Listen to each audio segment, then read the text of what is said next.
different view. We walked up a little bit higher. So we came in to the parking lot down there.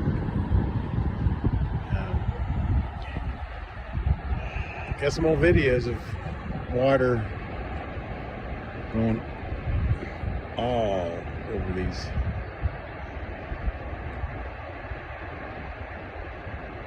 Many more waterfalls other than just the one running today.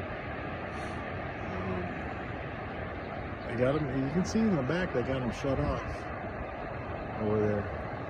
So the water must be running low, or feeding the crops, or potatoes, or I don't know. I live in Idaho. I'm just guessing. So I'll check in later. I'll post this stuff.